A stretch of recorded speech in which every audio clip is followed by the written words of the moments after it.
Hello students. हमने आपकी NCERT की क्लास 9th की इंग्लिश की बुक कावेरी में से एक बहुत ही सुंदर ब्यूटीफुल पोएम जो है पढ़ी थी, जिसका नाम था कैनवस ऑफ सॉयल। तो आज हम करने वाले हैं कैनवस ऑफ सॉयल में से उसके क्वेश्चन आंसर्स और एक्सरसाइज जो भी है हम आज कंप्लीट करेंगे। तो चलिए स्टूडेंट शुरू करते हैं। इसमें सबसे पहले दिया गया है चेक योर अंडरस्टैंडिंग, कि अपनी समझ की जांच करें। फर्स्ट क्वेश्चन है इसमें, read the poem again and complete the summary of each stanza by filling in the blanks. Poem को दोबारा से फिर से पढ़ें और जो समरी है कविता की, हर एक स्टैंजा के अनुसार, हर एक पद्यांश के अनुसार उसे जो है खाली स्थानों को भरें। तो प्रत्येक स्टैंजा के अनुसार हमें इसमें फिल इन द ब्लैंक्स करने हैं। फर्स्ट वन है, the dash is portrayed as a rich palette. तो किसे चित्रित किया गया है एक समृद्ध जो है पैलेट के रूप में। पैलेट यानी कि चित्रपटल। तो पैलेट क्या है इसमें, हमारी धरती को। तो क्या कहेंगे हम इसे, इसमें आ जाएगा स्टूडेंट्स अर्थ। तो अर्थ को चित्रित किया गया है एक पैलेट के रूप में। नेक्स्ट है, वेयर गार्डनर्स डैश फ्लोरिश। जहाँ पर बागवानों के, मालियों के डैश जो है पनपते हैं, फलते फूलते हैं। तो क्या पनपते हैं उनके पनपते हैं ड्रीम्स। ये हिंट दिया हुआ है, तो यहाँ पे आएगा स्टूडेंट्स ड्रीम्स। तो ये हम इसे पूरा कर देंगे, ड्रीम्स। वहाँ पर सपने फलते फूलते हैं गार्डनर्स के। और नेक्स्ट है थर्ड इसमें, इन द फॉर्म ऑफ, किस रूप में, डैश अवेटिंग स्प्रिंग्स।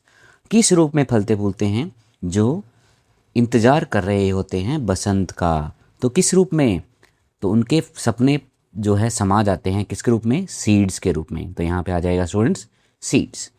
तो नेक्स्ट देखिए सेकंड स्टैंजा। सेकंड स्टैंजा में कहा गया है, the garden flowers dash into a beautiful display of different dash.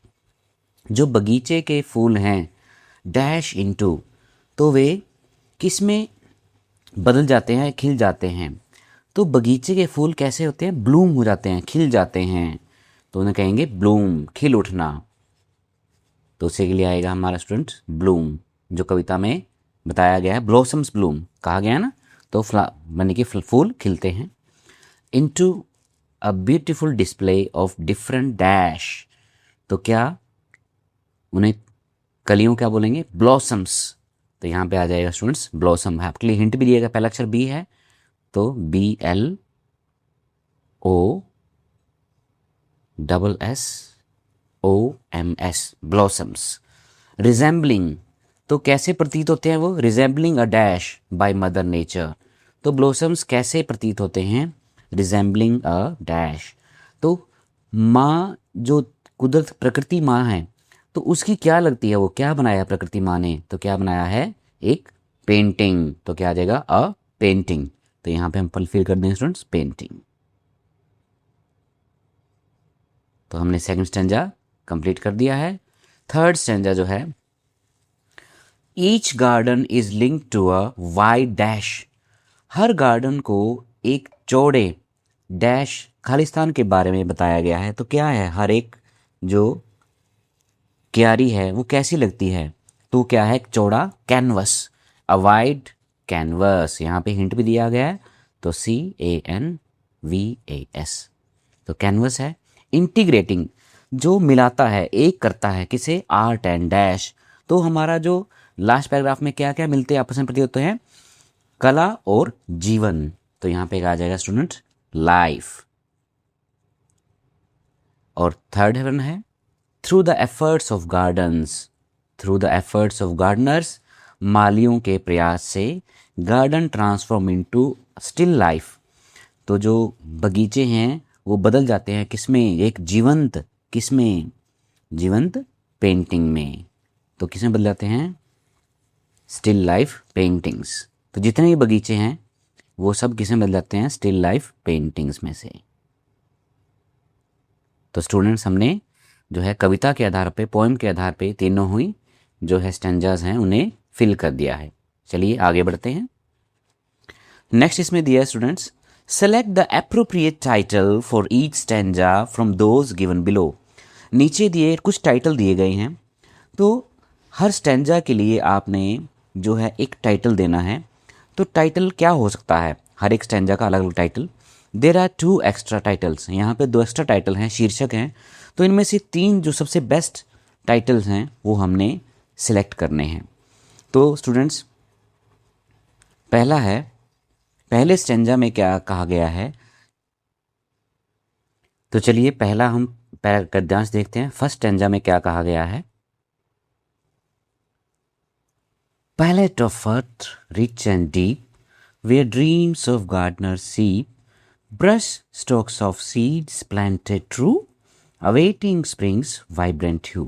तो स्टूडेंट इसमें मेनली धरती के बारे में कहा गया है कि धरती जो है उसका जो रंग पटल है वो बहुत समृद्ध है। तो धरती की संभावनाओं के बारे में कहा गया है कि धरती बहुत ज़्यादा अपने अंदर बहुत कुछ लिए हुए है, बहुत कुछ समाये हुए हैं। तो चलिए देखते हैं टाइटल में से कौन सा इस स्टैंजा के लिए बढ़िया रहेगा। नेचर सा वर्क ऑफ आर्ट, कुदरत की जो है कलाकृति। Sweet smelling blooms, gardens as living canvas, नहीं। Earth and possibilities. तो स्टूडेंट उसके लिए सही हो जाएगा, फर्स्ट स्टैंजा के लिए हमारा आएगा अर्थ एंड पॉसिबिलिटीज। तो फर्स्ट स्टैंजा के लिए हमारा अर्थ एंड पॉसिबिलिटीज हो जाएगा, बिल्कुल एप्रोप्रिएट जो टाइटल है उसका। अब देखते हैं सेकंड स्टैंजा के लिए कौन सा टाइटल सही रहेगा। Blossoms bloom a painted sight, dancing in the morning light, shades of green red and blue, nature's art work ever new. तो यहाँ पे किसकी बात की गई है, अलग अलग शेड्स की बात की गई है और फूल जो हैं डांस करते हैं, लेकिन यहाँ पे मेन बात कही गई है नेचर्स आर्ट वर्क, जो प्रकृति है उसकी जो कलाकृति है, उसकी कलाकारी है, उसके बारे में बात की गई है। तो देखते हैं कौन सा टाइटल बढ़िया है। तो स्टूडेंट सेकंड के लिए हो गया नेचर्स आर्ट वर्क। तो नेचर्स आर्ट वर्क का है ये हमारा सेकंड। तो फर्स्ट स्टैंजा के लिए हमारा ये हो गया, सेकंड स्टैंजा के लिए हो गया ये नेचर वर्क ऑफ आर्ट, प्रकृति की कलाकृति, प्रकृति की कलाकारी। और थर्ड स्टैंजा देखते हैं उसमें क्या बात कही गई है खास। Each plot a canvas wide, धरती का हर एक जो क्यारी है वो एक चौड़ा कैनवस है। वे आर्ट एंड लाइफ कोइंसाइड, जहाँ पर कला और जीवन आपस में मिलते हैं। In the hands of those who till, gardens become painting still. तो उनके हाथों में जो जोतते हैं या मेहनत करते हैं, बगीचे एक स्थिर चित्र बन जाते हैं, एक स्थिर सुंदर पेंटिंग बन जाते हैं। तो चलिए देखते हैं कौन सा टाइटल बढ़िया रहेगा स्टैंजा के लिए। तो स्टूडेंट्स में कहा गया है कि जो बगीचे हैं एक शांत स्थिर पेंटिंग में बदल जाते हैं। तो हमारे लिए सबसे बढ़िया इसका टाइटल रहेगा गार्डन्स एज लिविंग कैनवस। तो एक जीवंत चित्र के रूप में जो हमारे बगीचे प्रतीत होते हैं। तो थर्ड के लिए हमारा ये हो जाएगा थर्ड स्टैंजा का टाइटल। तो इस तरह से हमने स्टूडेंट्स तीनों ही स्टैंजास के टाइटल दे दिए। तो फर्स्ट का रहेगा, फिर से देख लेते हैं एक बार, अर्थ एंड पॉसिबिलिटीज, धरती और उसकी संभावनाएं। Second, nature's work of art, प्रकृति की कलाकृति। Third, gardens as living canvas, बगीचे एक जीवंत कैनवस के रूप में, जीवंत चित्रपट के रूप में। चलिए स्टूडेंट आगे चलते हैं। तो इसमें थर्ड वन है, इसमें कहा गया है match the poetic devices in column 1 to the examples in column 2, discuss your responses in pairs, then share the responses with your classmates and teacher. तो इसमें आपके रिस्पॉन्स सबके अलग अलग हो सकते हैं, हमें पेयर्स में काम करना है। तो क्या करना है स्टूडेंट्स में देखते हैं। तो स्टूडेंट यहाँ मेन बात समझने की है कि पोएटिक डिवाइसेस क्या होते हैं। तो पोएटिक डिवाइसेस होते हैं, जैसे हम कहते हैं अलंकार हिंदी में। तो पोएट अपनी पोएम को सुंदर बनाने के लिए जिन भी चीज़ों का प्रयोग करता है, चाहे वो अलंकार हो या कोई इमेजिनरी हो या फिर कोई राइम स्कीम हो, तो उन्हें हम बोलते हैं पोएटिक डिवाइसेस। तो ये काव्य सौंदर्य को बढ़ाते हैं, कविता की सुंदरता को बढ़ाते हैं। तो हमें कॉलम 1 और कॉलम 2 में आपस में मैच करना है कि कौन सी चीज़ किस में बिल्कुल सही बैठती है। तो सबसे पहले इसमें कहा गया है इमेजरी, माइंड पिक्चर्स। कवि ने कहाँ पर इमेजरी यूज़ की है, माइंड पिक्चर, दिमाग में बनने वाली पिक्चर कहाँ पे यूज़ की हैं। तो यहाँ पे दिया है appreciative, AABB, blossoms Bloom, colours, brush strokes, blossoms, shades of green. तो शेड्स, ये सब चीज़ें एक तरह का चित्र हमारे सामने रखते हैं, इमेजरी है। कलर्स, ब्रश स्ट्रोक, ब्रश की छुअन है, ब्लॉसम्स, फूलों का खिलना, शेड्स ऑफ ग्रीन, हरे रंग की छटाएं। तो ये सब हमारे सामने एक इमेजरी प्रस्तुत करते हैं। तो इसलिए फर्स्ट का हो जाएगा हमारा फोर्थ। तो फर्स्ट को हम फोर्थ से मैच कर देंगे। सेकंड है metaphor, comparison without use of like और एज। मेटाफर होता है रूपक अलंकार, जब जैसा उस जैसा के बिना ही, लाइक जैसा, इन वर्ड्स के बिना ही एक चीज़ को दूसरी चीज़ को के समान बताया जाता है। जैसे द पैलेट ऑफ अर्थ, धरती का चित्रपटल, तो वो एक रूपक है। इस तरह से हम देखते हैं इसमें कौन सा रूपक है। तो देखते हैं, तो ये हो गए रूपक। Gardens as a painting, plot as canvas, seeds as brush strokes. तो ये हमारे सारे रूपक हैं, जहाँ पे गार्डन को कहा गया है पेंटिंग, और प्लॉट को कहा गया है कैनवस, और सीड्स को कहा गया है ब्रश स्ट्रोक्स। और उसने कहीं पर भी एज या लाइक का प्रयोग नहीं किया है। तो हमारा सेकंड का हो जाएगा ऑप्शन स्टूडेंट्स सिक्स्थ। सेकंड का ऑप्शन हो गया सिक्स्थ, हम इसे सिक्स से मैच कर देंगे। थर्ड वन है राइम स्कीम। राइम स्कीम होता है स्टूडेंट्स कि किस लाइन की जो है ताल किस लाइन से मिल रही है। तो जो हम पोइम को देखते हैं तो राइम स्कीम AABB हो सकती है, ABAB हो सकती है।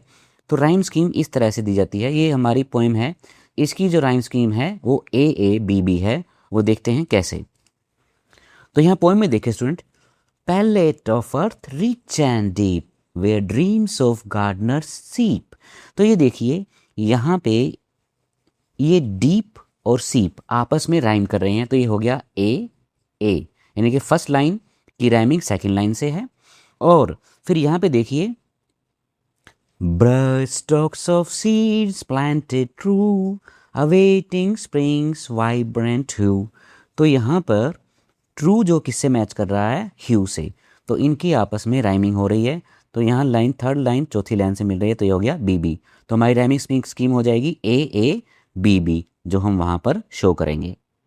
तो थर्ड का हमारा हो गया ये वाला राइमिंग स्कीम वाला, यानी कि थर्ड के लिए हमारा सेकंड ऑप्शन बिल्कुल करेक्ट है। आगे चलिए, नेक्स्ट है fourth, tone, what the poet feels. उसकी टोन कैसी है, तो उसका भाव कैसा है, किस तरह से वो फील कर रहा है, क्या महसूस कर रहा है। तो अभी जब कवि के क्या भाव हैं उसके, तो वो इसकी प्रशंसा कर रहा है। वो जो है धरती का जो कैनवस है और जो पेंटिंग है, फूलों के बगीचे हैं, सब की वो प्रशंसा ही कर रहा है। कहीं पर भी उसने ऐसा नहीं दिखाया कि कुछ गलत है, गलत हो रहा है या उदास है वो। तो वो हर बात में वो प्रशंसा कर रहा है। तो उसकी टोन कैसी है स्टूडेंट्स, एप्रिशिएटिव। तो फोर्थ के लिए आ जाएगा हमारा फर्स्ट वन, उसकी टोन है एप्रिशिएटिव। चलिए फिफ्थ देखते हैं स्टूडेंट्स। फिफ्थ है mood, what the reader feels. अब मूड, जो रीडर है पोएम को पढ़ने वाला, रीड करने वाला, वो क्या फील करता है। तो जब वो हमने देखा था, जब हमने पोएम गाई थी तो हमें बहुत आनंद आया था, क्योंकि ये इसमें बहुत अच्छी राइमिंग स्कीम है और पोएम पूरी एक सॉन्ग है एक तरह का। तो मूड कैसा फील करता है जब रीडर इसको पढ़ता है, तो वो होता है जॉयफुल। तो ये हमारा आ गया जॉयफुल। तो फिफ्थ के लिए सही बैठेगा स्टूडेंट्स ये हमारा ऑप्शन सेवंथ, जॉयफुल। उसके बाद चलिए सिक्स्थ है स्पीकर। स्पीकर जो वक्ता है वो कौन है। इसमें देखा जाए तो स्पीकर जो है वो बोलने वाला कौन है। तो अगर पोइट है किस रूप में है वो, तो पोइट एक गार्डनर के रूप में है। तो पोइट बोलने वाला क्या है, गार्डनर है, जो उसका आनंद ले रहा है प्रकृति का और कह रहा है कि धरती पूरा एक कैनवस है। तो स्टूडेंट्स स्पीकर के लिए आ जाएगा हमारा फिफ्थ। आगे चलिए, सेवंथ है एलिट्रेशन, लास्ट। एलिट्रेशन हमने पहले भी डिस्कस किया था, जिसे बोलते हैं अनुप्रास अलंकार, जहाँ पर सेम अल्फ़ाबेट जो है, सेम कंसोनेंट बार बार रिपीट होता है, कोई अक्षर बार बार रिपीट होता है काव्य लाइन में, पोइट की लाइन में, तो उसे बोलते हैं एलिट्रेशन। तो एलिट्रेशन देखिए कहाँ पर आएगी, तो हमारा एक ही बचा है ये। तो यहाँ देखिए ब्लॉसम्स ब्लूम, तो यहाँ पे बी की क्या है, यहाँ पे बी है और यहाँ भी बी है, तो सेम कंसोनेंट रिपीट होने के कारण यहाँ पर क्या है, एलिट्रेशन है। तो एलिट्रेशन के लिए हमारा आ जाएगा थर्ड। तो स्टूडेंट्स इस तरह से हमने ये सारा ये है टेबल कंप्लीट कर लिया है। तो उम्मीद है आपको समझ आ गया होगा। चलिए आगे बढ़ते हैं। तो स्टूडेंट इसमें आगे आपकी नॉलेज को बढ़ाने के लिए एक पैराग्राफ दिया है एलेगोरी के बारे में।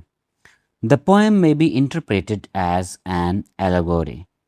एलेगोरी क्या होती है स्टूडेंट्स, एक रूपक होता है प्रकार का। तो इस कविता की व्याख्या, इस कविता का विश्लेषण एक रूपक के रूप में किया जा सकता है। तो आगे हम पढ़ेंगे, जानेंगे क्या होता है allegory. An allegory is a literary device use to express larger ideas. तो एलेगोरी क्या है, एक साहित्यिक उपकरण है जिसका प्रयोग जो है बड़े विचारों को, गहरे विचारों को प्रकट करने के लिए किया जाता है। Then those presented without explicitly, explicitly होता है उनका, उनकी व्याख्या करना, उनका विस्तार से उनको कहना। स्टेटिंग दैम, जो कि उनको बिना विस्तार से कहे गए जो है बताए जाते हैं। जो गहरा अर्थ होता है उनको विस्तार से बताया नहीं जाता, ऐसा प्रयोग किया जाता है। तो इसका मतलब ये है कि एक रूपक कथा जो होती है एलेगोरी, एक ऐसा साहित्यिक उपकरण है जिसका उपयोग उन विचारों को व्यक्त करने के लिए किया जाता है जो बिना स्पष्ट रूप से बताए प्रस्तुत किए जाते हैं। उन विचारों को स्पष्ट रूप से बताया नहीं जाता, वे विचार छुपे हुए होते हैं उसके भीतर। Allegory operates in two levels, तो ये दो स्तरों पर काम करती है allegory, the surface meaning and the deeper meaning. इसका एक तो है सतही मीनिंग, ऊपरी मीनिंग जो है ऊपर का अर्थ, और एक गहरा अर्थ। तो दो तरह के अर्थ इसमें पाए जाते हैं।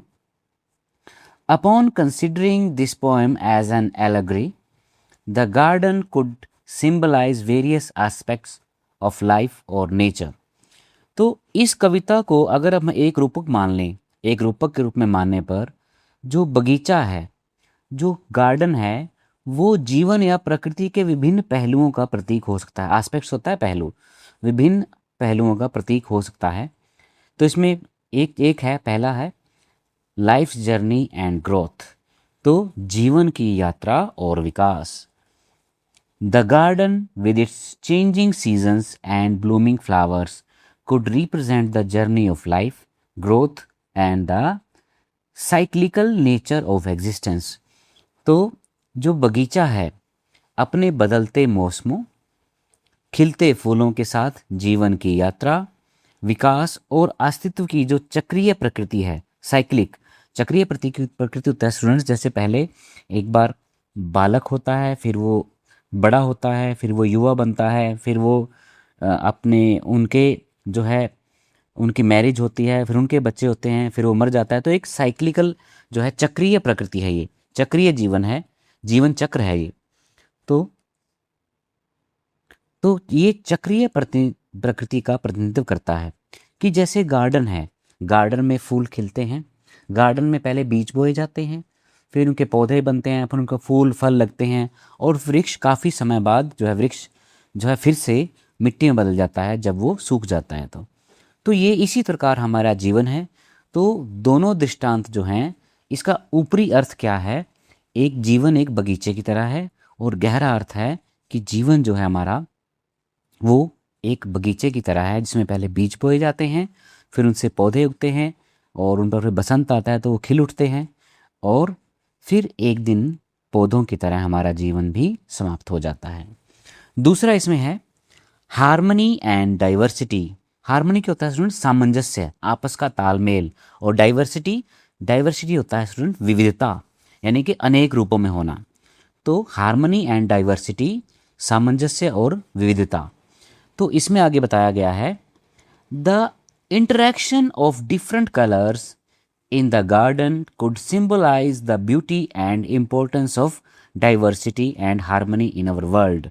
तो जो बगीचा है, बगीचे में जो है विभिन्न रंगों का मेल है, इंटरेक्शन क्या होता है, उनका मेल, अलग अलग रंगों का जो मेल है, उनका आपस में उनकी जो तालमेल है। तो मेल जो है हमारी दुनिया में विविधता और सामंजस्य की सुंदरता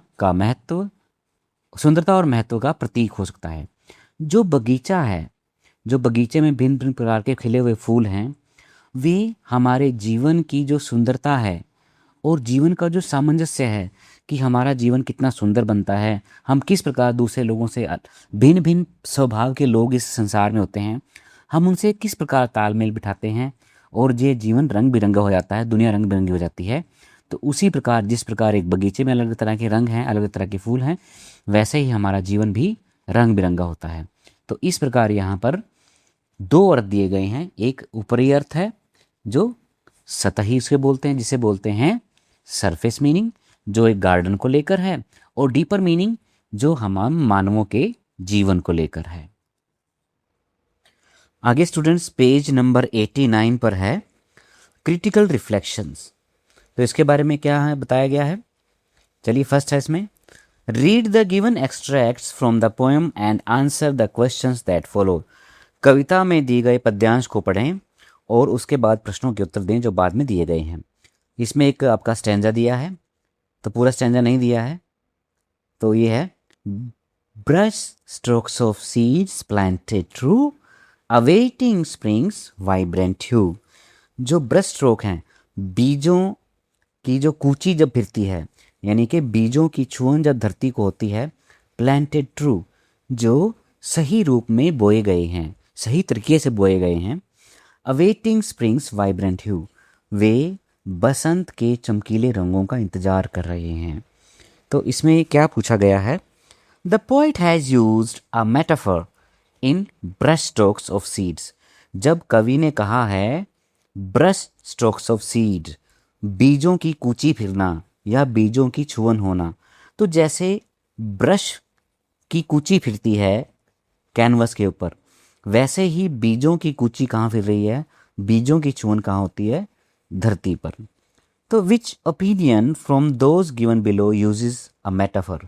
तो यहाँ पे मेटाफर का यूज़ किया है, रूपक का प्रयोग किया है, यानी कि कवि ने क्या कहा है, जो बीजों को ब्रश स्ट्रोक्स के समान बताया, जिस प्रकार पेंटिंग के ऊपर ब्रश के हल्के हल्के स्ट्रोक लगते हैं, ब्रश की कूची फिरती है, उसी प्रकार बीजों को बताया गया है कि बीज जो है धरती के लिए ब्रश स्ट्रोक जैसे हैं। तो इनमें से कौन सा, नीचे दो विचार दिए गए हैं, इनमें से कौन सा आपके हिसाब से मेटाफर है। तो मेटाफर में क्या होता है, किसी एक चीज़ को दूसरी चीज़ के बिल्कुल समान बताया जाता है। दो अलग अलग चीज़ें होती हैं, अलग अलग गुण होते हैं, लेकिन फिर भी उनको एक दिखाया जाता है। फर्स्ट है A, her mother's heart here her heart felt request with kindness. तो उसकी माँ ने उसके मन की बात सुनी अपने दिल की आवाज़ से, बड़ी ही दयालुता के साथ। और बी है she has a heart of gold, उसका दिल सोने का है। तो स्टूडेंट यहाँ पे देखिए, ये हार्ट और गोल्ड दोनों अलग अलग चीज़ें हैं, लेकिन फिर भी उनको कहा गया है हार्ट किसका है, गोल्ड का। तो यहाँ पर स्टूडेंट रूपक का प्रयोग किया गया है। इसमें आगे सी भी है, सी दिया गया है, सी भी पढ़ लेते हैं एक बार। Her heart did a dance of joy on seeing the new doll. तो dance of heart did a dance, तो यहाँ पे डांस कहा गया, तो ये रूपक नहीं है, मेटाफर नहीं है, ये पर्सोनिफिकेशन है, मानवीकरण है। तो यहाँ पे रूपक नहीं है। डी है she has a very kind heart, उसका दिल बहुत दयालु है। तो स्टूडेंट्स हमारा सही आंसर क्या बनेगा, बी है हमारा सही आंसर है, जहाँ पर मेटाफर यूज़ किया गया है, she has a heart of gold, उसका दिल सोने का है। तो यहाँ पर मेटाफर यूज़ किया गया है। चलिए स्टूडेंट आगे चलते हैं। इसमें दिया गया है सेकंड पार्ट में, कंप्लीट द सेंटेंस अप्रोप्रिएटली, उचित प्रकार से वाक्य को पूर्ण करें। जितने भी सेंटेंस हैं ये इनको पूरा करें। तो चलिए देखिए स्टूडेंट कैसे करना है इनको। द फ्रेज जो वाक्यांश है planted true is significant because it implies. तो जो फ्रेज है हमारा वाक्यांश प्लांटेड ट्रू बहुत महत्वपूर्ण है। क्यों महत्वपूर्ण है, क्या छिपा हुआ इसमें, क्या धारण किए हुआ है ये। आंसर है the phrase planted true is significant because it implies careful and sincere planting with hope and dedication. तो केयरफुल एंड सिंसियर। केयरफुल होता है सावधानी से और सिंसियर होता है ईमानदारी से। प्लांटिंग बीजों को बोना, विद होप आशा के साथ, एंड डेडिकेशन, और डेडिकेशन क्या होता है समर्पण के साथ। तो इसमें हम कहेंगे तो ये क्यों सिग्निफिकेंट है, महत्वपूर्ण क्यों है, क्योंकि यह है, इसका तात्पर्य है, इसका अर्थ है कि careful and sincere planting with hope and dedication, कि बीजों को सावधानी से और ईमानदारी से बोया गया है, और किसके साथ, उम्मीद और समर्पण के साथ। इसलिए प्लांटिंग ट्रू कि जो सही रूप में बोए गए हैं बीज, बीज किस प्रकार बोए गए हैं, यह बहुत बात महत्वपूर्ण है। तो स्टूडेंट्स इसमें थर्ड क्वेश्चन है, why has the poet used the word hue instead of colours in the extract. तो ऊपर जो एक्सट्रैक्ट है, पद्यांश है, उसमें कवि ने ह्यू शब्द का प्रयोग किया है रंगों को दिखाने के लिए, कलर शब्द का यूज़ करने की बजाय। तो ऐसा क्यों, क्या कारण हो सकता है इसका, तो वो हम डिस्कस करते हैं स्टूडेंट। तो आंसर इसका, the poet has used the word hue instead of colours because it sounds more poetic. क्योंकि एक तो यह है ज़्यादा जो है काव्यात्मक लगता है, कविता के हिसाब से ये ज़्यादा पोइटिक लगता है, काव्यात्मक लगता है ये शब्द। And refers to bright shades and beauty, और ह्यू जो है किसके साथ संबंधित है, चमकीले रंगों से और सुंदरता से। जब हम कहते हैं कलर्स, तो कलर्स में केवल हमें रंगों का आभास होता है कि ठीक है रंग है, लेकिन जब ह्यू आ गया तो उसके अंदर ब्यूटी भी आ गई और ब्राइट शेड्स भी आ गई। इसलिए पोइट ने यहाँ पर शब्द जो वर्ड है ह्यू का यूज़ किया है। तो सुन दोबारा से देखें, the poet you has used the word hue instead of colours. कवि ने ह्यू शब्द का प्रयोग किया है कलर्स की बजाय, बिकॉज क्योंकि इट साउंड्स मोर पोइटिक, यह जो है ज़्यादा काव्यात्मक ध्वनित होता है, इसकी ध्वनि ज़्यादा काव्यात्मक है। And refers to bright shades and beauty, और यह चमकीले रंगों और सुंदरता से संबंधित है। इसलिए पोइट ने ह्यू वर्ड का यूज़ यहाँ पे किया है। तो स्टूडेंट इसमें फोर्थ पार्ट है, complete the following analogy correctly with a word from the context. Analogy क्या होता है स्टूडेंट्स, जो समान शब्द होते हैं, एक रूप समरूप शब्द होते हैं, उन्हें कहते हैं एनालॉजी। तो स्टूडेंट्स एनालॉजी क्या होता है, जब समरूप शब्द होते हैं, एक जैसे शब्द जिनमें समानता हो, उन्हें बोलते हैं एनालॉजी। तो इसमें देखिए स्टूडेंट्स, इसमें है समर, तो समर में क्या होता है हॉट, तो समर का समरूप शब्द हो गया हॉट। ऐसे स्प्रिंग है, तो स्प्रिंग से मिलता जुलता शब्द हमने करना है, तो स्प्रिंग में क्या होगा, स्प्रिंग में क्या होगा वाइब्रेंट, उसमें दिया है ना पैराग्राफ में वाइब्रेंट, तो चमकीला, तो spring summer hot, spring vibrant. आगे चलिए स्टूडेंट, फिफ्थ क्वेश्चन है, read the assertion A and the reason R. अभिकथन जो है ए पढ़िए और उसका कारण आर दिया गया है। And select the options that is correctly suited, और उस विकल्प का चुनाव करें जो उचित प्रकार से सूट करता है, सही बैठता है। तो पहले असर्शन है स्टूडेंट्स में, गार्डनर्स वेट फॉर स्प्रिंग, माली बसंत का इंतजार करते हैं। और इसका रीज़न है, कारण दिया गया है, gardens are worth painting in spring, बगीचे जो है एक सुंदर पेंटिंग है, बसंत के अंदर एक सुंदर पेंटिंग है। तो गार्डनर वेट करते हैं स्प्रिंग का, और उसका कारण क्यों, gardens are worth painting in spring, बगीचे एक सुंदर पेंटिंग है। तो इसमें क्या कहा गया है, both A and R are true and R is correct explanation of ए।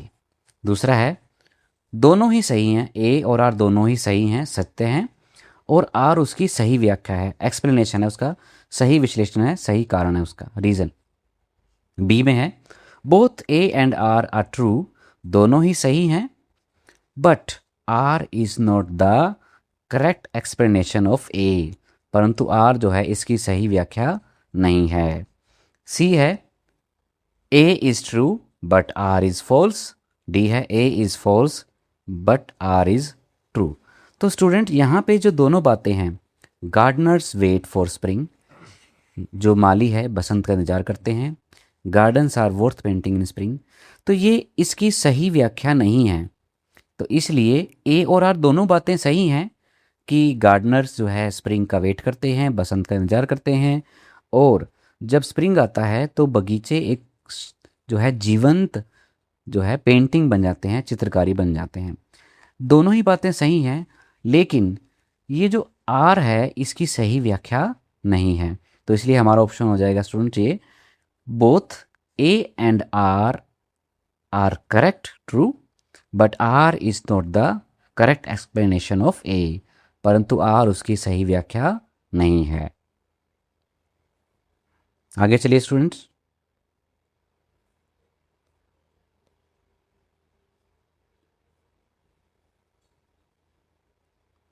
अब पेज नंबर 90 पे स्टूडेंट दिया गया है सेकंड, ये जो है हमारे लिए दिया है पद्यांश। Each plot a canvas wide where art and life coincide. हर एक प्लॉट, हर एक क्यारी जो है एक विस्तृत कैनवस है, एक विस्तृत पेंटिंग है। Where art and life coincide, जहाँ पर कला और जीवन का मिलन होता है। तो फर्स्ट इसमें पार्ट है, what does each plot refer to in this extract. इस पद्यांश में ईच प्लॉट किससे संबंधित है, किसके बारे में कहा गया है। तो स्टूडेंट इसका आसान सा आंसर है, each plot refers to each piece of garden land. हर एक टुकड़ा है जो बगीचे की धरती का हर एक टुकड़ा, उसे कहा गया है ईच प्लॉट। तो हर एक प्लॉट का मतलब है बगीचे का हर एक हिस्सा। नेक्स्ट है स्टूडेंट,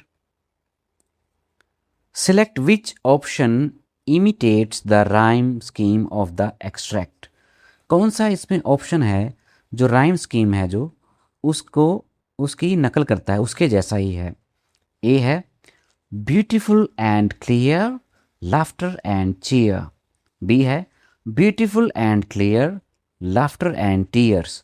तो देखिए स्टूडेंट, यहाँ पर जो है आप देखेंगे क्लियर है और चीयर है, इन दोनों में सेम राइमिंग है।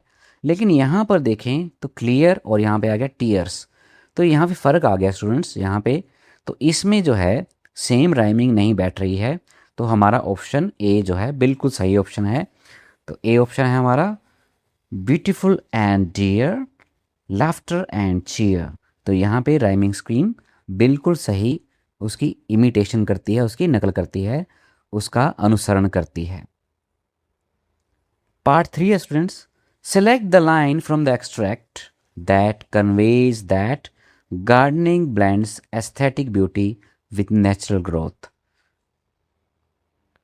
तो स्टूडेंट हमने एक इसमें से पद्यांश में से इसमें एक लाइन वो चुननी है जो बताती है कि गार्डनिंग जो है, जो बागवानी है, वो सच्ची सुंदरता को एक ब्लेंड करती है, मिलाती है, मिश्रण करती है किसके साथ, नेचुरल ग्रोथ का, यानी कि प्राकृतिक विकास के साथ मिलाती है दोनों को। तो जिसमें बागवानी जो है सच्ची सुंदरता को और प्राकृतिक विकास के साथ मिलाती है। तो कहाँ पे है मिलते हैं दोनों, ये आंसर में इसमें एक लाइन दी गई है, where art and life coincide. कविता में देख सकते हैं हम ये लाइन। तो स्टूडेंट ये देखिए line, where art and life coincide, जहाँ कला और जीवन आपस में मिलते हैं। तो ये लाइन उसका आंसर हो जाएगा स्टूडेंट।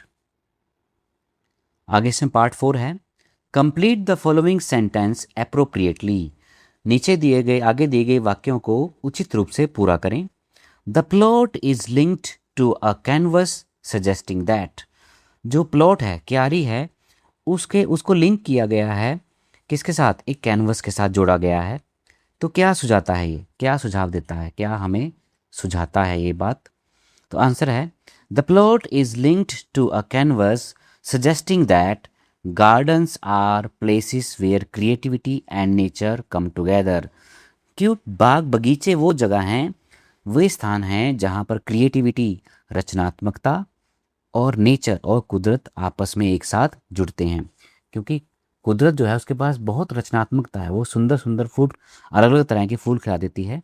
तो कुदरत और रचनात्मकता जहाँ आपस में मिलती हैं, तो इसलिए जैसे पेंटिंग है पेंटिंग में कवि अलग अलग रंगों को मिलाकर एक सुंदर चित्र बनाता है, वैसे ही कुदरत क्या करती है, बगीचों में जो है क्या क्या मिलते हैं, कुदरत की क्रिएटिविटी, उसकी रचनात्मकता, और कुदरत आपस में मेल खाते हैं, मिल जाते हैं। रचनात्मकता और कुदरत आपस में मिलकर एक सुंदर दृश्य प्रस्तुत करते हैं। पांचवा है, फिफ्थ क्वेश्चन है student, why has the poet most likely used the word wide instead of long in canvas wide? तो इसमें आप ये बताइए कि कवि ने कैनवस वाइड, इसमें वाइड का प्रयोग किए क्यों किया गया है, यह कहने की बजाय कि वो कैनवस लॉन्ग है, लंबा है, तो क्यों कहा है, उसने वाइड क्यों का यूज़ क्यों किया? तो आंसर है students, the poet use the word wide because it shows the large space, क्योंकि यह बहुत बड़ी जगह को दिखाता है, एंड एंडलेस पॉसिबिलिटीज, और अंतहीन संभावनाओं को दिखाता है, किसकी, ऑफ क्रिएटिविटी, रचनात्मकता की यह अंतहीन संभावनाओं को दिखाता है इन अ गार्डन, एक बगीचे में। तो कवि ने वाइड शब्द का प्रयोग इसलिए किया क्योंकि यह बगीचे में रचनात्मकता के बड़े स्थान और अनंत संभावनाओं को दर्शाता है। आगे चलिए स्टूडेंट, सेकंड पार्ट है इसमें, give reasons for the comparisons made by the poet in the poem. तो कवि ने जो कंपैरिजंस बनाए हैं, जो तुलनाएं की हैं आपस में, उनके कारण बताएं। फर्स्ट है, a painter is compare to a gardener because, तो एक चित्रकार की जो है तुलना एक बागवान से की गई है, एक माली से की गई है, क्यों, क्योंकि। आंसर है students, a painter is compare to a gardener because both create beauty with care and imagination, क्योंकि दोनों ही सुंदरता को गढ़ते हैं, कैसे, केयर, बड़ी सावधानी के साथ, और अपनी कल्पना के साथ। एक कवि जो है चित्रकार, जब कोई पेंटिंग बनाता है तो मन में वो कल्पना करता है कि वो किस प्रकार का चित्र बना रहा है, उसके मन में चित्र की पूरी कल्पना होती है कि उसे क्या बनाना है। उसी प्रकार जब बागवान पौधे लगाता है तो वो कल्पना करता है मन में कि ये कल को पौधे इस तरह से बड़े होंगे, इस तरह के फूल, इस तरह के फल इन पर आएंगे। तो दोनों ही both create beauty with care and imagination, दोनों ही सुंदरता को गढ़ते हैं बड़ी सावधानी और कल्पनाशीलता के साथ। सेकंड है, a palette is like earth as, जो पैलेट है, रंग पटल है, उसे भूमि के साथ उसकी तुलना क्यों की गई है, क्यों कहा गया है उसे भूमि जैसा? Answer, a palette is like earth as, क्यों, क्योंकि both hold the colours and materials needed for creation, दोनों के अंदर, दोनों के पास, दोनों धारण करते हैं क्या क्या, रंग हैं, दोनों के पास रंग हैं, जैसे पृथ्वी के अंदर भी बहुत सारे रंग छुपे हुए हैं, एंड मटेरियल्स, और वो सामग्रियां हैं, नीडेड फॉर क्रिएशन, जो एक क्रिएशन के लिए, एक रचना करने के लिए चाहिए, दोनों रंगों को धारण किए हुए हैं और उन सामग्रियों को धारण किए हुए हैं जो एक सुंदर रचना बनाने के लिए चाहिए। इसलिए पैलेट को जो है भूमि के साथ उसकी तुलना की गई है। थर्ड है इसमें, the brush strokes are like seeds because, जो ब्रश स्ट्रोक हैं, जो पेंटर जब ब्रश के स्ट्रोक लगाता है, ब्रश की छुअन देता है उस पे, कैनवस पे, वो बीजों की तरह है, क्यों? आंसर है, the brush strokes are like seeds because, क्योंकि both begin the process of creating something beautiful, दोनों ही कुछ सुंदर निर्माण करने की प्रक्रिया शुरू करते हैं। जब ब्रश फिरता है जब कैनवस के ऊपर तो पेंटिंग बनने लगती है, ऐसे ही जब बीज छूते हैं धरती को तो फिर सुंदर क्यारियों का जन्म होता है, सुंदर फूलों का विकास होने लगता है। तो इसलिए ब्रश स्ट्रोक्स को बीजों की तरह कहा गया है। आगे चलिए स्टूडेंट, फोर्थ है, a canvas is similar to a garden plot as, एक कैनवस है वो एक गार्डन प्लॉट, एक भूमि के टुकड़े के साथ है, भूमि की क्यारी की तरह ही है। तो कैसे, उस जैसा क्यों है, वो सिमिलर क्यों है, उस समान क्यों है? Answer, a canvas is similar to a garden plot as, क्योंकि बोथ, दोनों क्या हैं, both are spaces where art and creativity are expressed, दोनों वे जगह हैं, दोनों वे स्थान हैं जहाँ पर कला और रचनात्मकता को अभिव्यक्त किया जाता है, उन्हें सजाया संवारा जाता है। तो कैनवस के ऊपर पेंटिंग बनाई जाती है सुंदर, कि पेंटिंग सुंदर रूपों में निखरती है। ऐसे ही जो गार्डन है, गार्डन के अंदर जब सुंदर फूल पौधे उगते हैं तो वे एक सुंदर कलाकृति का निर्माण करते हैं। तो दोनों ही, both are spaces where art and creativity are expressed, दोनों वे स्थान हैं जहां पर कला और रचनात्मकता को अभिव्यक्त किया जाता है। इसमें पार्ट 3 है students, answer the following questions, नीचे दिए गए प्रश्नों के उत्तर दें। तो हम स्टूडेंट पेज नंबर 91 पे हैं। पेज नंबर 91 पे फर्स्ट क्वेश्चन है, how does the metaphor brush strokes of seeds enhance the understanding of gardening as an art form. तो जो है ब्रश स्ट्रोक्स ऑफ सीड जहाँ पे कहा गया है, एक रूपक के रूप में, मेटाफर के रूप में, रूपक के रूप में बागवानी को एक कला के रूप में समझने में कैसे मदद करता है। तो बागवानी एक कला है, हम कैसे समझ सकते हैं, जहां कहा गया है ब्रश स्ट्रोक्स ऑफ सीड्स। तो चलिए सुन देखते हैं इसका क्या बढ़िया आंसर हो सकता है, क्या सही आंसर इसका हो सकता है। आंसर है the metaphor compares seeds to brush strokes. तो ये रूपक है, ये तुलना करता है बीजों की किसके साथ, ब्रश स्ट्रोक्स की, ब्रश की छुअन की, कूची फिरना, जब ब्रश की कूची फिरती है, और फिर पेंटर, किसके, पेंटर के ब्रश स्ट्रोक की। It shows that gardeners create beauty in the same way artist paint picture. यह दर्शाता है कि माली भी उसी प्रकार सुंदरता को रचते हैं जैसे एक कलाकार एक तस्वीर को पेंट करता है, चित्रकारी करता है। This makes gardening appear creative and artistic. तो यह जो है एक गार्डनिंग को, बागवानी को दर्शाता है कि वे रचनात्मकता से भरी हुई है और कला से परिपूर्ण है। तो यह बागवानी को रचनात्मक और कलात्मक रूप में दर्शाता है। Next student, question number 2, what can you infer about the poet's perspective on the relationship between nature and creativity from the following lines. निम्नलिखित पंक्तियों से आप प्रकृति और रचनात्मकता के बीच के संबंध पर कवि के दृष्टिकोण को, जो कवि का दृष्टिकोण है, उसके बारे में आप क्या निष्कर्ष निकाल सकते हैं। व्हाट कैन यू इन्फर, आप क्या निष्कर्ष निकाल सकते हैं अबाउट द पोइट्स पर्सपेक्टिव, कवि के दृष्टिकोण का, जो रिलेशनशिप है दोनों के बीच का, किसका, नेचर का और क्रिएटिविटी का, कुदरत का और रचनात्मकता का जो संबंध है आपस में, उसके बारे में आप कवि के दृष्टिकोण के बारे में क्या निष्कर्ष निकाल सकते हैं। Each plot a canvas wide where art and life coincide. तो आंसर है इसका, the poet believes that nature and creativity are deeply connected. कवि यह विश्वास करता है कि प्रकृति और रचनात्मकता दोनों गहराई से आपस में जुड़े हुए हैं। Gardens are shown as artistic spaces. बगीचों को एक कलात्मक जगह के रूप में दिखाया गया है, कलात्मक स्थान के रूप में दिखाया गया है। Where human effort and natural beauty work together.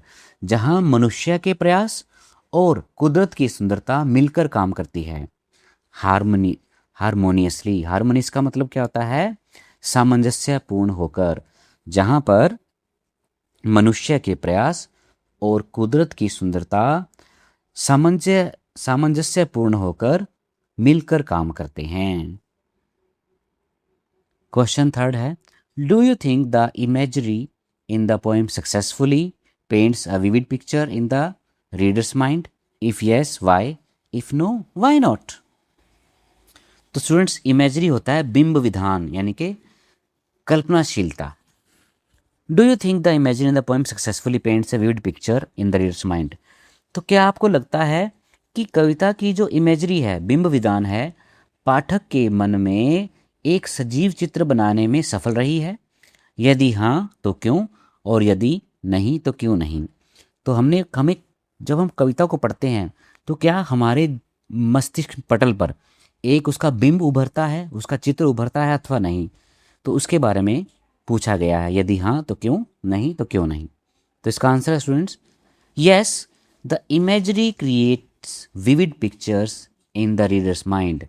हाँ, तो जो इमेजरी है वो निर्माण करती है भिन्न भिन्न तस्वीरों का पाठक के मन में।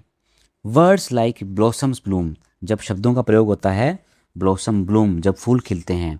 Shades of green and morning light, और रंगों की जो आभाएं, किसकी, हरे रंग की आभाएं, और मॉर्निंग लाइट, और सुबह की जो रोशनी है, सुबह का जो चित्रण है रोशनी भरा।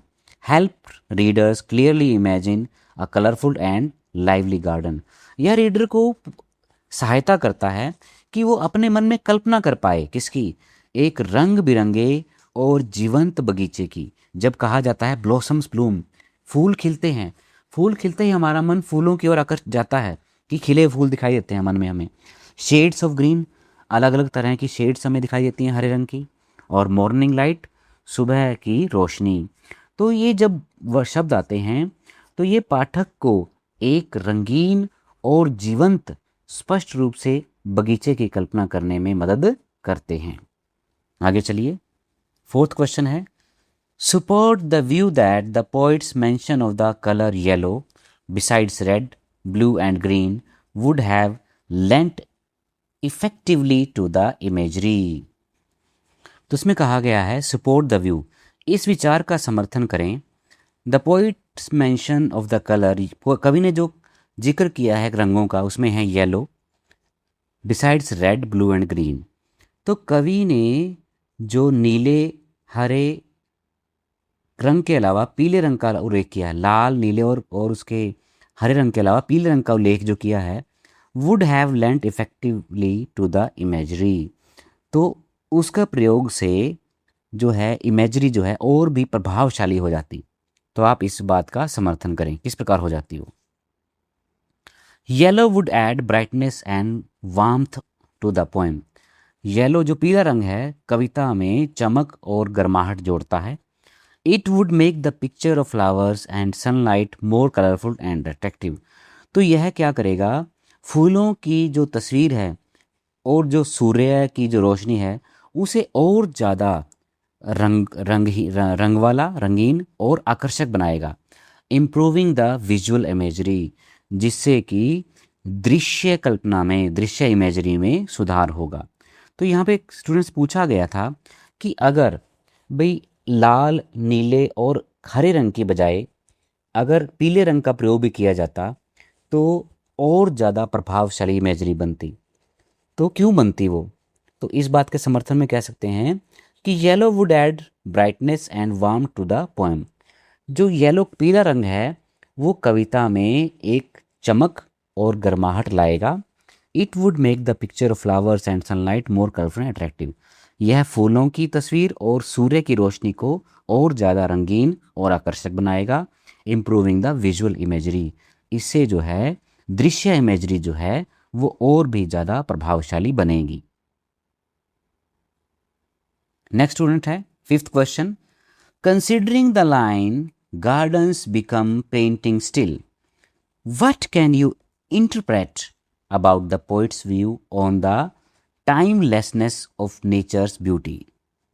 तो स्टूडेंट ये लाइन ध्यान में रखनी है आपको, इस लाइन के संदर्भ में गार्डन्स बिकम पेंटिंग स्टिल, जो बगीचे हैं एक स्थिर पेंटिंग बन जाते हैं, एक जीवंत चित्रकारी बन जाते हैं। तो what can you interpret about the poet's view, आप कवि के दृष्टिकोण के बारे में क्या तर्क दे सकते हैं ऑन द टाइमलेसनेस, टाइमलेसनेस का मतलब है यहाँ पे स्टूडेंट्स अमरता, अमर हो जाना, ऑफ नेचर्स ब्यूटी, कि जो कुदरत की सुंदरता है उसमें एक अमरता है, वह कभी नहीं मरती, उसके बारे में आप क्या तर्क देना चाहेंगे। तो आंसर है, तो क्या दर्शाता है, it suggest that the beauty of garden is timeless and everlasting, यह सुझाव देता है कि बगीचों की सुंदरता अमर और शाश्वत है, यानी कि वो अंतहीन है, एवरलास्टिंग शाश्वत, जो कभी खत्म ना हो। इवन दो सीजन्स चेंज, हालांकि जो है सीजन्स ऋतुएं बदलती रहती हैं, nature continue to inspire admiration like a beautiful painting, लेकिन प्रकृति पेंटिंग की तरह हमेशा प्रशंसा को प्रेरित करती रहती है, अच्छाई को, एडमायरेशन जो है सुंदरता को, अच्छाई को प्रेरित करती रहती है। इवन दो सीजन्स चेंज, यद्यपि भले ही मौसम बदल जाते हैं, प्रकृति एक सुंदर पेंटिंग की तरह हमेशा प्रशंसा को प्रेरित करती रहती है, यानी कि हमेशा प्रकृति हमेशा अपने आप को सुंदर बनाए रखती है। 6 है justify the title of the poem canvas of the soil. बड़ा महत्वपूर्ण इंपॉर्टेंट क्वेश्चन है स्टूडेंट्स।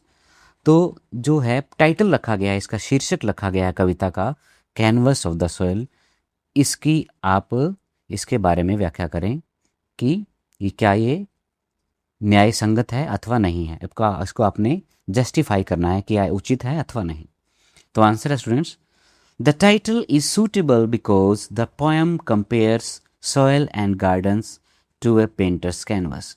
यह टाइटल, शीर्षक बिल्कुल उचित है क्योंकि जो कविता है तुलना कर रही है किसकी, मिट्टी की, किसके साथ, मिट्टी की और बगीचों की तुलना कर रही है पेंटर्स कैनवस, एक चित्रकार के कैनवस के साथ उसकी तुलना कर रही है। Just as artist create paintings on canvas, ठीक वैसे जैसे कलाकार कैनवस के ऊपर चित्रकारी करता है, Gardner's create beauty and life on soil through plants and flowers, जो बागवान हैं, माली हैं, वे क्रिएट, सुंदरता का निर्माण करते हैं, किसका क्रिएट करते हैं, रचना करते हैं, किसकी, ब्यूटी एंड लाइफ, सुंदरता का और जीवन का निर्माण करते हैं ऑन सॉइल, भूमि के ऊपर, किसके द्वारा, थ्रू प्लांट्स एंड फ्लावर्स, पौधों और फूलों के साथ। तो टाइटल इसका स्टूडेंट बिल्कुल उचित है। The title is suitable because the poem compare soils and gardens to a painter's canvas, just as artist create paintings on canvas, जैसे, ठीक वैसे जैसे एक कलाकार, चित्रकार एक कैनवस के ऊपर पेंटिंग बनाता है, और गार्डनर्स, माली जो हैं, क्या बनाते हैं, create beauty and life on soil through plants and flowers. आगे चलिए स्टूडेंट। तो इसमें स्टूडेंट वोकैबलरी है, जो वोकैबलरी दी गई है उसके बारे में, वोकैबलरी इन कंटेक्स्ट। तो वोकैबलरी इन कंटेक्स्ट में है संदर्भ में जो शब्दावली, इस कविता में जो शब्दावली आई है उससे मिलते जुलते और शब्दों का हम अध्ययन करेंगे। तो इसमें फर्स्ट दिया है, the poet refers to the shades of green, red and blue in the poem. तो कवि इस कविता में हरे, नीले और लाल रंग के जो शेड्स हैं, उनकी रंगत, शेड्स होता है रंगत, उसके बारे में उल्लेख करता है। Let us read some of names of different shades of these colours. आइए इन रंगों की कुछ अलग अलग जो रंगतें हैं, उनकी जो शेड्स हैं, उनके नाम पढ़ते हैं। तो सबसे पहले है रेड के बारे में। तो रेड हो गया रस्टी रेड, यहाँ पे दिया है रस्टी रेड। रस्टी रेड कि जो जंग लगा जैसा लोहा होता है ना, जंग लगा लाल होता है, जैसे जंग लग जाता है लोहे पे तो उसका रंग आता है लाल लाल। उसके बाद है सैमोन। सैमोन यानी कि एक मछली होती है सैमोन, उसका जैसा रंग है। फिर है स्कारलेट। स्कारलेट क्या होता है स्टूडेंट? स्कारलेट होता है जो है चमकीला लाल रंग, चमकीला लाल। फिर है क्रिम्सन। क्रिम्सन होता है गहरा लाल, जो बिल्कुल गाढ़ा लाल होता है। फिर है ब्लड रेड, जो रक्त जैसा लाल, खून जैसा लाल। उसके बाद है वर्मिलियन यानी कि सिंदूरी रंग, जिसे हम वर्मिलियन बोलते हैं, वर्मिलियन बोलते हैं सिंदूर को। तो ये सब लाल की अलग अलग, रेड की अलग अलग शेड्स हैं। ऐसे ही आगे आता है ग्रीन की शेड्स हैं। तो ग्रीन की शेड हैं पाइन ग्रीन। पाइन ग्रीन कि जैसा देवदार का पेड़ होता है हरा, देवदार के पत्तों का जैसा हरा रंग होता है वैसा। उसके बाद है इंडिया ग्रीन। इंडिया ग्रीन कि भारतीय हरा, जो भारतीय ध्वज में हमारे हरा है वो उस जैसा हरा। फिर है एप्पल ग्रीन यानी कि सेब जैसा हरा, जो हरा सेब होता है उस जैसा हरा। फिर है जेड। जेड यानी कि पन्ना।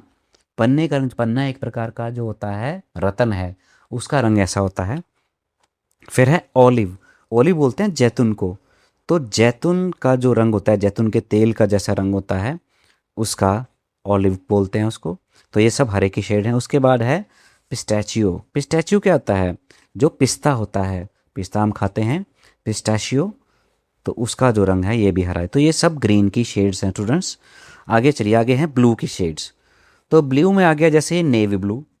नेवी ब्लू होता है गहरा नीला, जो डार्क ब्लू होता है उसको नेवी ब्लू बोल देते हैं। उसके बाद है इंडिगो। इंडिगो यानी कि जामुनी नीला, जामुनी टाइप का नीला, नील जैसा। उसके बाद है कोबाल्ट ब्लू। कोबाल्ट ब्लू यानी कि कोबाल्ट एक तत्व का नाम है, उस जैसा नीला। उसके बाद है डेनिम। तो डेनिम क्या होता है? डेनिम होती है ना आपकी जीन्स जैसी, जीन्स नीली होती है, उसको बोलते हैं डेनिम। उसके बाद है स्काई ब्लू, आसमानी नीला। और उसके बाद है आइस ब्लू। आइस ब्लू यानी कि बर्फ़ जैसा नीला, हल्की हल्की जो सफ़ेद रंग की आभा उसमें होती है। आइस ब्लू भी जीन्स आपको मिल जाता है कलर, तो थोड़ा सा सफ़ेदी लिए हुए होता है नीला रंग। तो ये स्टूडेंट्स अलग अलग शेड्स हैं, जो रेड की अलग अलग शेड्स बताई गई हैं, फिर ग्रीन की अलग अलग शेड्स बताई गई हैं, और यहाँ पर ब्लू की अलग अलग शेड्स हैं।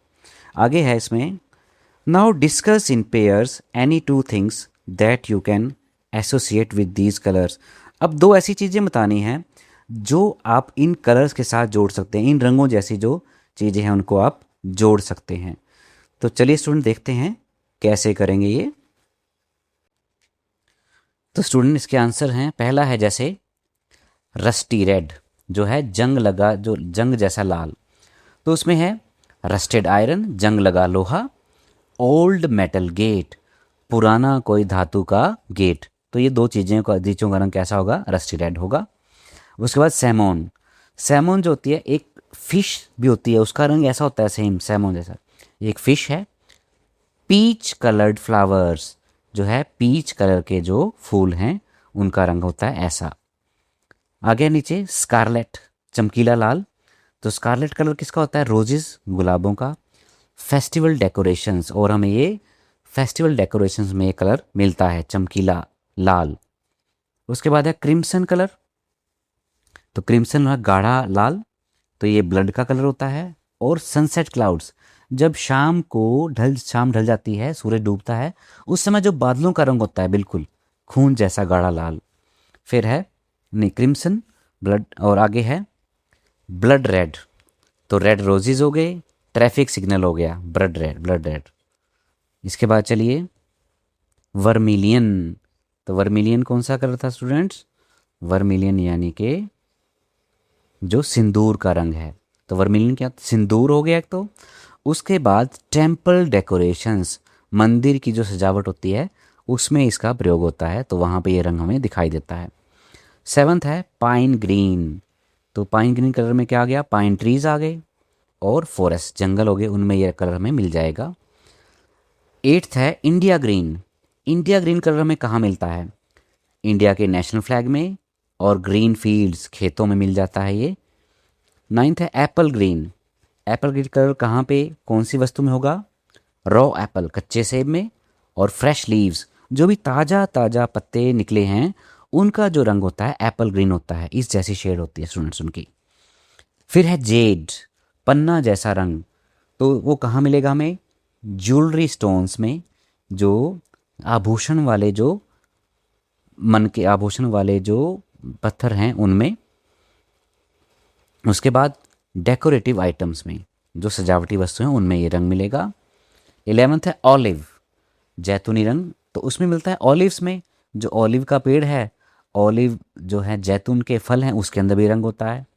और आर्मी यूनिफॉर्म्स, कई देशों की आर्मी की यूनिफॉर्म है तो उनका कलर जो है ऑलिव है, हल्का हरा हरा रंग होता है, तो वहाँ दिखता है हमें।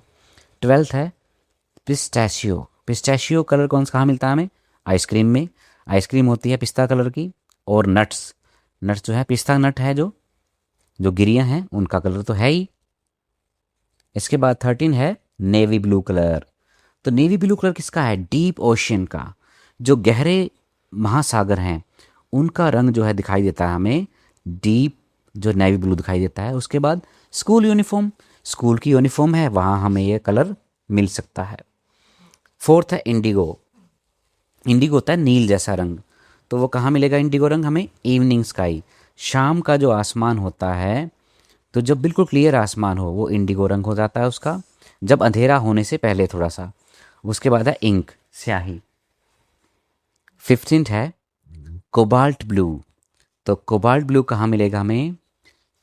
सेरामिक पॉटरी में, बर्तनों में, और ब्लू पेंट, नीले पेंट मिल जाता है।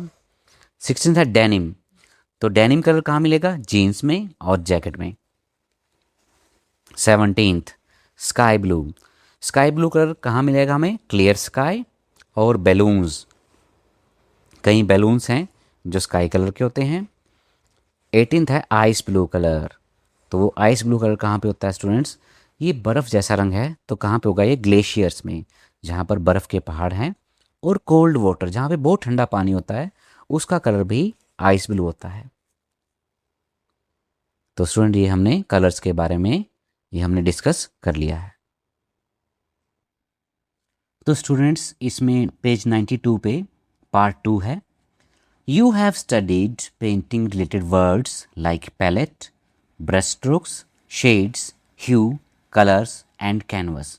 आपने जो है पेंटिंग से संबंधित शब्दों का अध्ययन किया इस कविता में, जैसे कि पैलेट है, ब्रश स्ट्रोक्स है, शेड्स है, ह्यू है, कलर्स है और कैनवस है।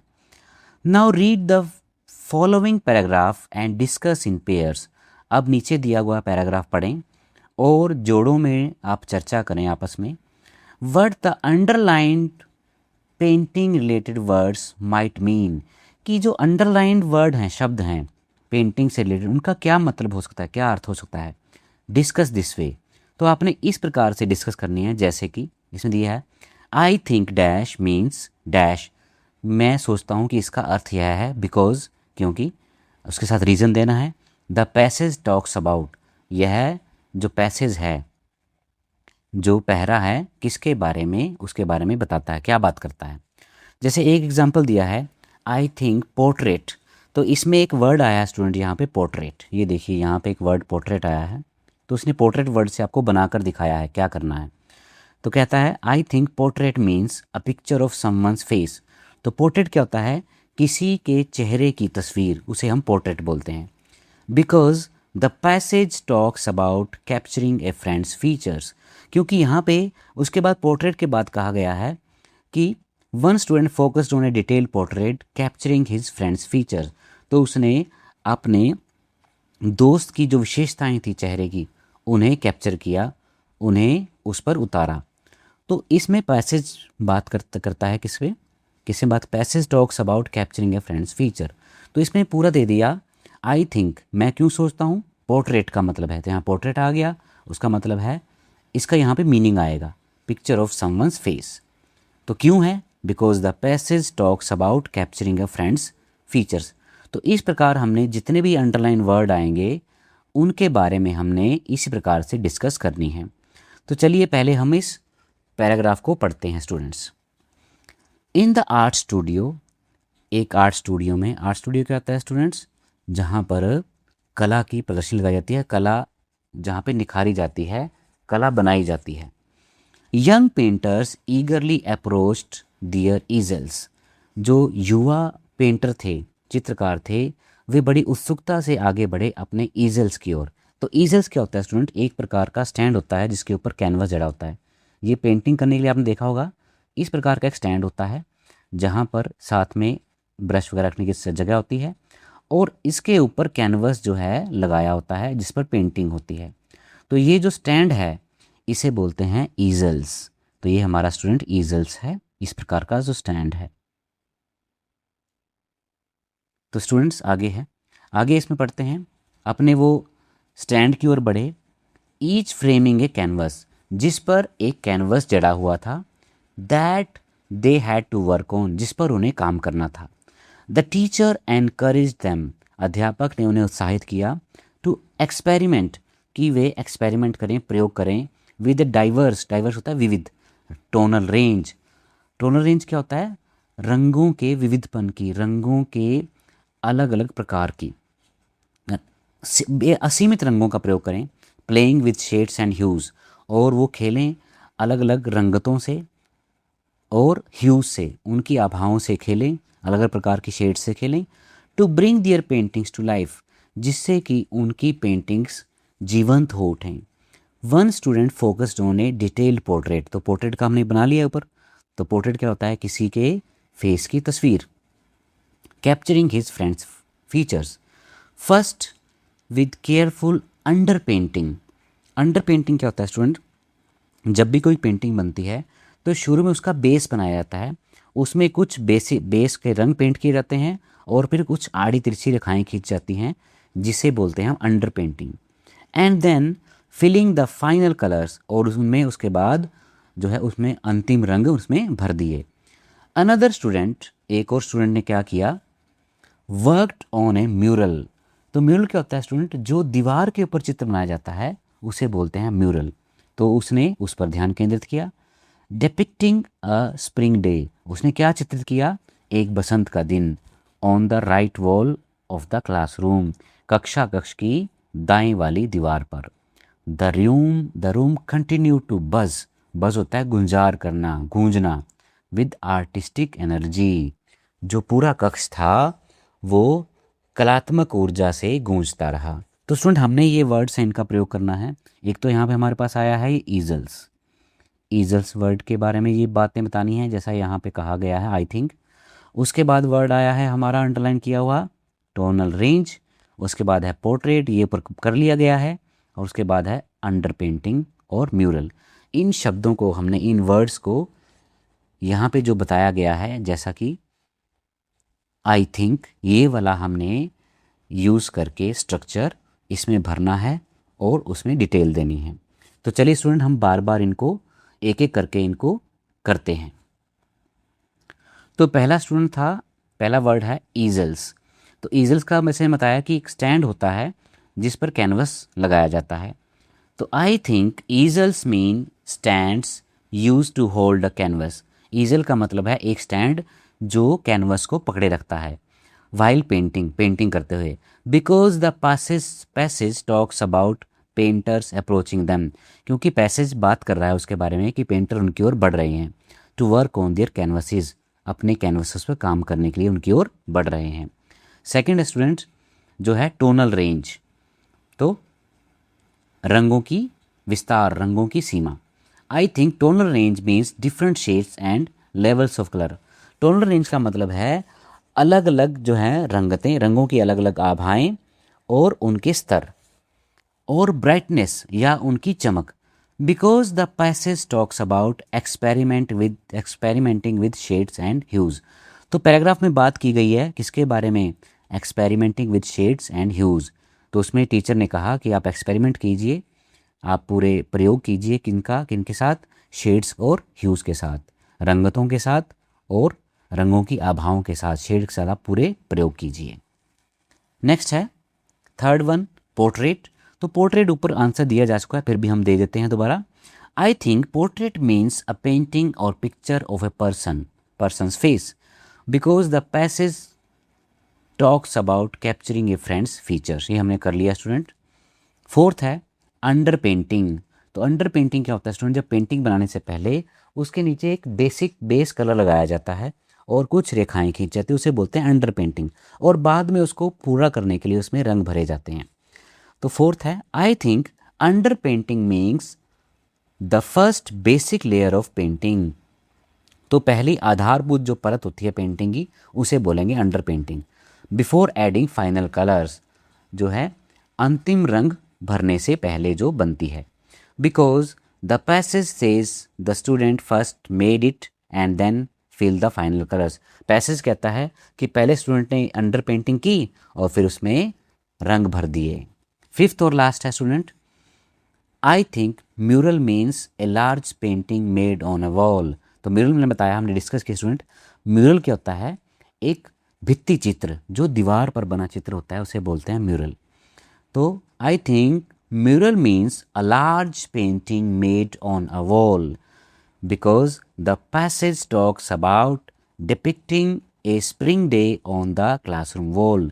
क्योंकि पैसेज बात कर रहा है, पैसेज में बात की गई है कि एक लड़के ने चित्र बनाया, डिपिक्टिंग चित्रण किया एक स्प्रिंग डे का, बसंत के दिन का, ऑन द क्लासरूम वॉल, कक्षा कक्ष की दीवार पर।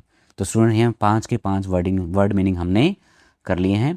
तो इस तरह स्टूडेंट हमारा जो मेन जो कार्य था, मेन जो एक्सरसाइज थी और क्वेश्चन आंसर थे इस पोएम के, वो हमने कंप्लीट कर लिए हैं स्टूडेंट। उम्मीद है आपको समझ आ गए होंगे।